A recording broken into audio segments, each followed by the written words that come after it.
Okay, we are looking at some different types of problems that show up in the Module 6A for this week. This specific section focuses a lot on conditional probabilities and independence. So we're going to be looking at just kind of a table. That's one of the types that shows up pretty regularly when they do these types of problems. It says use the table below. Events A, B, and C are mutually exclusive, which means they're not affecting each other. Don't happen at the same time. So are D, E, and F. So the columns are separate events from the rows. Well, the columns are separate from each other and the rows are separate from each other. Not necessarily that A and D can't happen at the same time because we do have an intersection there. So find each probability directly from the table. So P of E means that we look at the E row and we find out that these are the different probabilities of E happening with A, B, and C, those intersections. If you look over here to the far right, that's the total. That's all possible ways that event E could occur.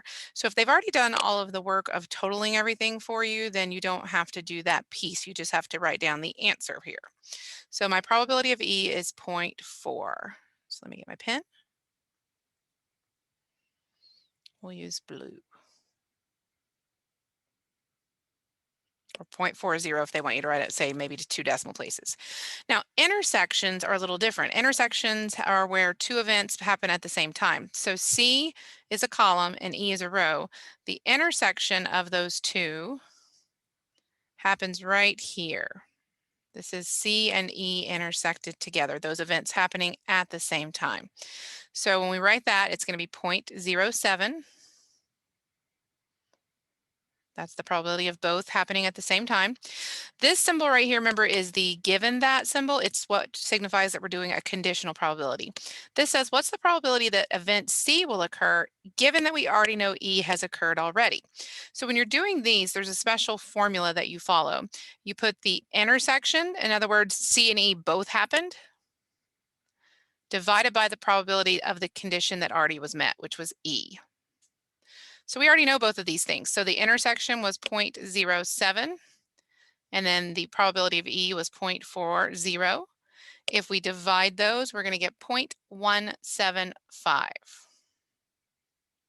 So depending on how you have to round, you may have to put 0.18 if it tells you to round to 2. Okay, so then this is a little different. This is the probability of E given that C has occurred.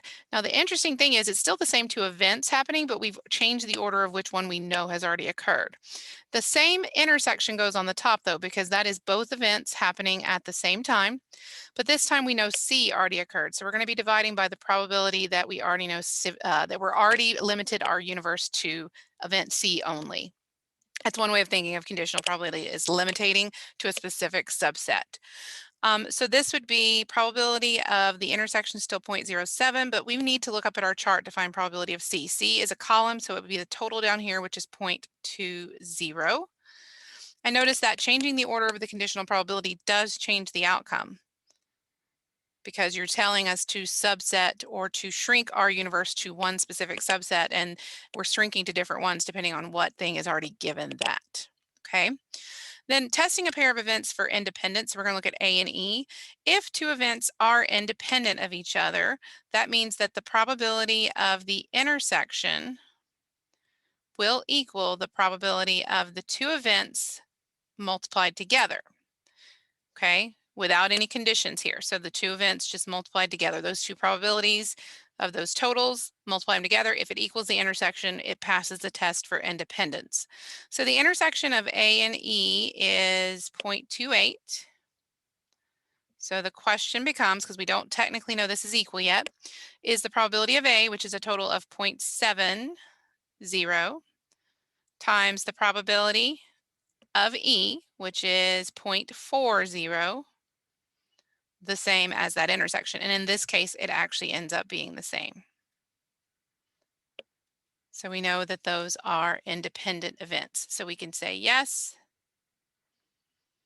A and E are independent. Okay.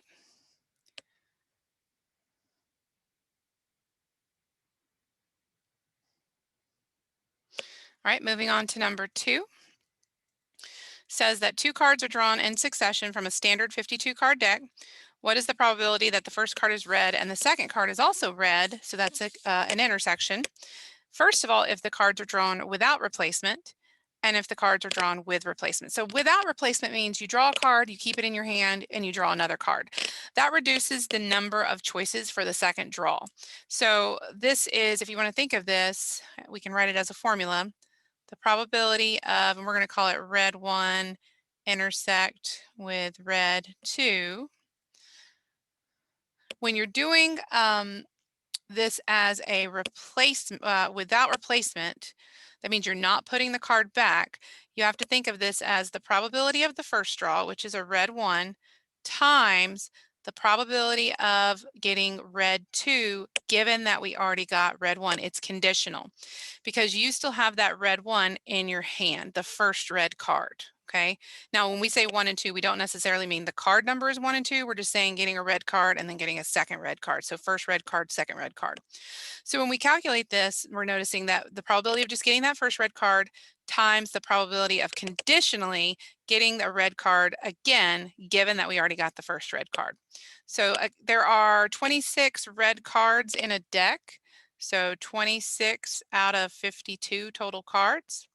Now, if we've already gotten a red card in our hand, there are now only 51 cards in the deck. Okay, so notice that decreased our subset.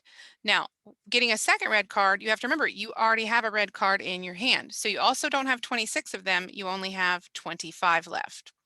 So then we would normally try to reduce some of this down before multiplying. This is 1/2 because that's half the deck is red. I don't know that we can reduce 25 over 51. They don't have any common factors that we can divide out. So this is 25 over 102. Depending on if my math lab wants you to turn that into a decimal, you could, but that's the reduced fraction. Now, if the cards are done with replacement, that means you draw a card from 52 cards, you put it back and you draw again. Those are independent events from each other. The first draw doesn't actually change anything about what you get for your second draw because all the cards are back in play. So this one is going to follow the rule for kind of the independence, which is that it's just, that's supposed to be a 2. The probability of a red card for the first one times the probability of a red card for the second one. So this is 26 out of 52 times 26 out of 52. That is 1/2 times a half, or a fourth. Okay.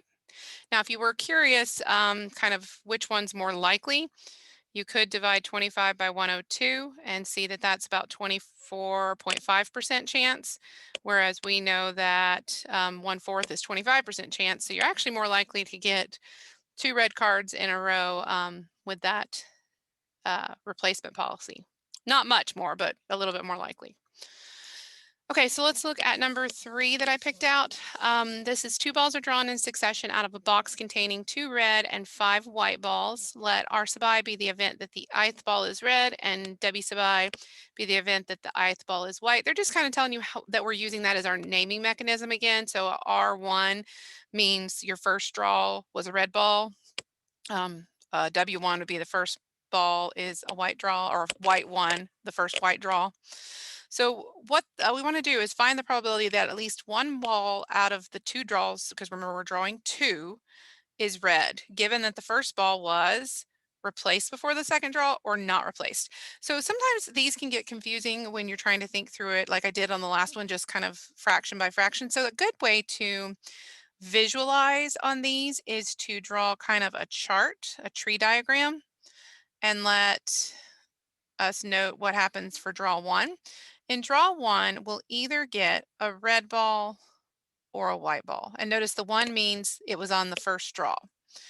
After that, we're going to have draw 2, and it will either be another red or a white. And the 2 here means a second draw that is white. Same thing down here. You'll either get you'll get a red ball after the white ball, or you'll get another white ball. Now, the difference is when you fill these out, these are going to be filled out as probabilities. If you multiply across your tree diagram, if you read your book, you kind of know this already, that gives you the intersection, or the probability that both events have occurred. And then once we've got all those worked out and we know all of those intersections, we'll be able to answer this question. But we have to, when we're filling out this chart, we have to think about what it means to replace the ball before the second draw, because that's going to affect how we fill out the probabilities on draw 2. Okay. Because if you replace, then it is not a conditional probability here. That is, it's going to be independent events. They're not dependent on each other. And if we don't replace, it is going to affect, remember, those reductions of kind of how many things are in play happen.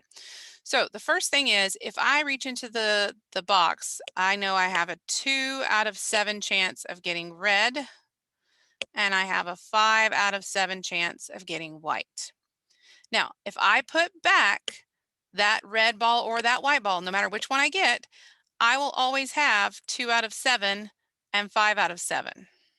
See, it doesn't affect those probabilities at all if you replace that ball before drawing again. You're still going to have all 7 balls in play. Now, when you want to find these probabilities, you multiply them together, and that gives you the intersection here. Okay, so that's going to be 4 out of 49. And we're going to talk about how this is going to help us in a minute. This will be red 1 intersect white 2. That's going to be 10 out of 49 because we're multiplying top times top, bottom times bottom. Probability of white 1 intersect a red 2. That's also 10 out of 49. And probability of white 1 intersect white 2 is 25 out of 49. So things to note about the intersections once you've got the whole tree diagram done, that should always add up to a full 100% probability. So that if you add those up, that's 49 out of 49. Now, there's a couple ways we could approach this because of the phrasing. They wanted us to get at least one ball was red out of the 2 draws. So that is, this is at least 1, this is at least 1, and this is at least 1. The only case that didn't have a red ball was the white followed by another white ball. So there's 2 ways you can think of this. You can either add these 3 together and that will be your answer, or if you prefer using complements, you could just subtract 1 minus the 25 over 49. But the probability of at least 1 red, when we know that we have replaced, just putting a note here, the ball before drawing again, is going to be, let's see, that's 24 out of 49. Okay, and again, I could have gotten that by saying 1 minus 25 over 49 will also give you the 24 out of 49. So let's do the same thing, but this time we are going to, oh, I did this backwards. Or did I? No, I not replaced, yeah. Just for a second there, I thought I read it backwards. And I was like, oh no, I'm gonna have to just draw an arrow and say that was part B. So this one is saying we're not replacing the ball. So we're gonna hold it in our hand. So let's again set up our draw 1. And that's gonna be for a red 1 and a white 1. Again, that doesn't change anything. Nothing has happened yet. So you still have a 2 out of 7 chance and a 5 out of 7 chance for the respective colors. It's a little too thick. For draw 2, though, we've got that whatever's in our hand from that draw 1, we're holding on to it, okay? So for us to get the next ball, we don't, first of all, have 7 balls in play anymore. We now only have 6. And we also have to consider, does it change how many we had from the colors? So for this first one right here, we know that there's going to be 6 balls left in the bag. And we already have one of the red ones, so there's only 1 red left. And once you get this, this also adds up to 1, these little branches, so this is 5 out of 6. This one, if I have a red ball now, first of all, there's 6 balls still in the bag, but I picked a white one first, so I still have all 2 of the red balls, and that means this would be 4 out of 6. Okay, so probability of red 1 intersected with a red 2, probability of red 1 intersected with white 2, probability of white 1 intersect with red 2, probability of white 1 intersect with white 2. Okay, so if we look at this, this is 2 times 1 over 7 times 6, so that's 42. We can reduce that to 1 out of 21. 2 times 5 is 10. 7 times 6 is 42. Again, reduce that to 5 out of 21. 2 times 5 is 10. And we also get 6 times 7 is 42. That's also 5 out of 21. And then the last one is 20 over 42, which reduces down to 10 out of 21. Okay, so again, I know that I want at least one red according to our description. So again, I can either just add these three up or I can just subtract this from 1 to get the complement. So the probability of at least one red when we do not replace the ball is going to be 11 out of 21. Okay. And you could turn those into decimals using your calculator if needed. All right, so the next three that I picked from section 6A, essentially, these are all expected values. Expected value is if you are planning on running an experiment or doing a game over and over and over again, are you more likely to net a gain or a loss from the game that you're playing, essentially? So an expected value that's positive is actually a pretty good thing for the most part. Not always, depends on if you're having to pay money to do whatever this event or game is. And then, obviously, if you have a negative expected value and you're dealing with money, that's a bad thing. You're losing money every time you play the game. So it's a long-term average, essentially, of the outcomes that we would see. If someone actually played the game, like this one right here, collecting coins, and they made note of, say, 1,000 different draws and, keep replacing it, but doing the experiment over and over again, what would that expected value be? What would that average wins versus losses money can't come out to? So that's kind of the idea behind what we're doing. So when you do these, the first thing you have to do is figure out what are the different outcomes. We call those the X sub i's. And then once we figure out what those are, we do the probability of each of those events. And then the expected value is each outcome's numerical value. So if it's something like yes or no, that's not going to help. It has to be a numerical value for the outcome times the probability, and we add all those together. Okay. So look at this. We have pennies, dimes, and quarters. So we're going to draw and keep a single coin for a bowl. So either we're going to have something that's worth 1 cent. So like I said, it needs a numerical value, or something that's worth 10 cents, or something that's worth 25 cents. They didn't make us pay anything to play this game. They're just saying pick a coin out of a bucket, essentially, or a bowl here. Now, the probability of those things happening, you have to first of all know how many things are in the bowl. So it looks like we have 50 different coins in the bowl. So we get those probabilities just by making the fractions for how many pennies. So this is pennies, remember? This is dimes, and this is quarters. We just have to know those fractions of probability. So this is 15 out of 50. This is 10 out of 50 chance of getting a dime, and 25 out of 50.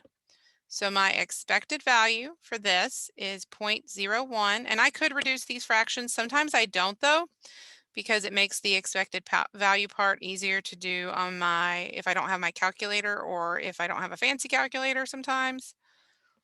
Because you'll want to type all of this in to your calculator and try not to round until the very end.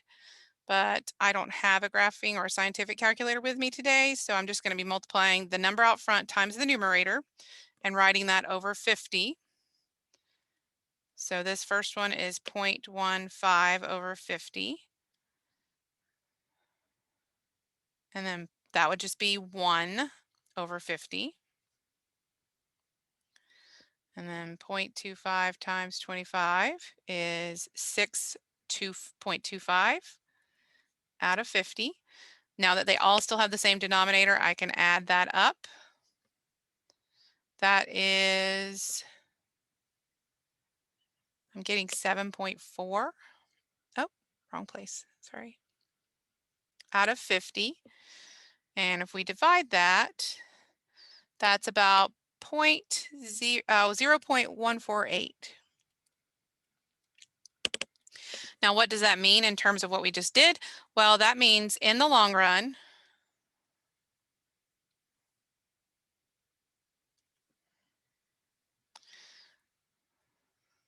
So hang on, I was trying to write and it wasn't letting me.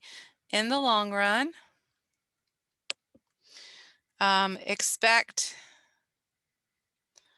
average gain, since it's positive, of, we'll say about 15 cents, since it's round, we can round that, per game. Okay. So that is expected value. Okay, so we have two more expected values. I just wanted to do a little bit of a variety here on these. This says on 3 rolls of a single die, you will lose $10 if a 5 turns up at least once. So after rolling those die 3 times, if any of those rolls was a 5, you're losing $10. If none of them were a 5 in that roll, if you roll 3 times and no 5s show up, you win $7. So what is the expected value of this game? So this is one a little bit, the probability is a little more difficult to find. So I like to show you kind of how you have to think through some of this. It's not as just easy as the last one, which was just counting and making the fractions. So we know that we're either going to be losing, so I like to put that as a negative, a $10, or we're going to be gaining $7. Those are the monetary values that they told us about. This one's if we get a 5 shows up, and this is if no 5 shows up. Now, when you're dealing with problems with probability, a lot of times finding the no at all case is easier than finding all the different ways that a 5 could show up. A 5 could show up once. It could be the first draw, the second draw, the third draw. A 5 could show up twice. There's combinations there. A 5 could have shown up all 3 times. That gets a little more complicated, and you have all these or situations. You'd have to add all those probabilities together. So it's easier to just compute the probability for no 5 shows up at all and realize that all of these outcomes have to have a probability row that adds up to 100% or 1. So that makes this a little easier to calculate if you do it that way. So I'm going to be doing the probability that we get. And this is, remember, a complement. So remember 5, that means not 5. Intersect with a second roll that also is a not 5. Intersect with a third roll that is also not 5. So I want 3 no 5s in a row, okay? Now, well, since a rolling a dice and then picking up and rolling again is independent of each other, the first roll does not affect the second roll in any way. That means we're just multiplying these probabilities together by independence. So there are 5 out of 6 sides of a die that are not a 5. So if we just realize that it's that 3 times, that's 125 out of 216. So that's our chances of getting no 5s at all. 125 out of 216. Now, since this has to add, this is the only 2 outcomes we could get, the way they've set up the probabilities, this has to add up to 216 out of 216. So if you do 216 minus 125, you get 91 places where you would have a 5 in some way or fashion, okay? So then our expected value, E of x, is negative 10 times 91 over 216 plus 7 times 125 over 216. I multiply these. This is, think about that being over 1. So numerator times numerator makes that negative 910 over 216 plus 875 if I multiply 7 times 125 over 216. That comes out to a negative 35 over 216. Reduce that to a decimal, that's about negative 16 cents loss per, so I'm going to write that in the sentence. So in the long run, expect to lose, that's the negative part, 16 cents on average per game. Okay. All right, and then the last one for Module 6A, we have 10,000 raffle tickets are sold at $2 each for a local library benefit. Prizes are awarded as follows: 2 prizes of $1,000, 4 prizes of $500, and 10 prizes of $100. What is the expected value of the raffle if you purchase 1 ticket? And then we're going to do a second part, which is what if we purchase 10 tickets? First of all, this one has a buy-in. So even if you won a prize, you're not going to net that full, you're not going to get the full amount. Like if you win $1,000, the grand prize, you still lost $2 to play the game. So you do have to figure out your net gain from that, unless there's something in the problem that words and says, we will return your bet to you. These don't. They're raising money, obviously, for some, benefit. So they're not going to return your $2 ticket to you. So we're going to have to think about that in terms of how this affects our outcomes. So you could either win the grand prize, or you could win the first runner-up prizes. Just kind of making words so we can kind of talk through the cases. You could be one of the second runner-ups. Those are the 10 prizes of 100. Or you could win nothing. Okay.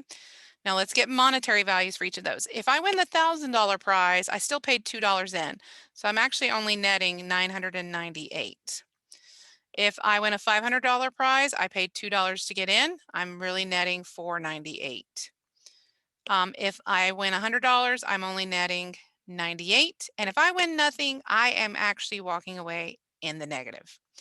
There are 10,000 raffle tickets, so only 2 out of 10,000. And I know I could reduce that, but I'm trying to keep all my fractions the same when I multiply my expected value. There's only 4 people who are going to get the first runner-up prize after the grand prize. There's only 10 people who are going to get the second runner-up prizes. And then there's going to be 9,984 people who get nothing. But again, this is for a benefit, so they probably go into that knowing it. Okay, so notice I got that number right there by seeing that this was 16 altogether and subtracting that from 10,000. So 16 prizes in general subtracted from 10,000 is how I got that numerator. So my expected value is 998 times 2 over 10,000 plus 498 over 4 times 10,000 plus 98, oops, well, I guess I could put it over 1, times 10 over 10,000 minus 2, since this is a negative instead of addition, 9,984 over 10,000. Now, I'm going to just work this one off on my calculator, but what I end up getting is this ends up being negative $1.50.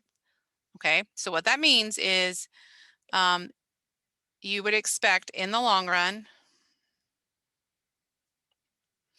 expect a loss of $1.50, which you paid $2 per ticket. Now you're thinking, well, how do I get 50 cents back if I won nothing?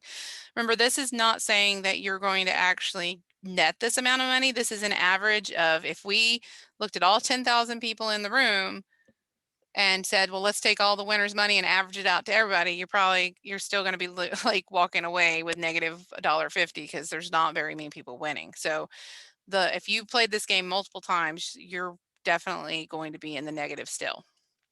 Because there's just not a lot of prizes for people to win. Now, the 10 tickets question is pretty easy to answer once you have this first part. You take your expected value for one ticket and you multiply it by the number of tickets you want to purchase. So we would expect to be in the hole $15 essentially on average for 10 tickets. Because maybe you'll walk away with a prize one time. Okay. All right, that's it for 6A. I will be working on a video for 6B as well.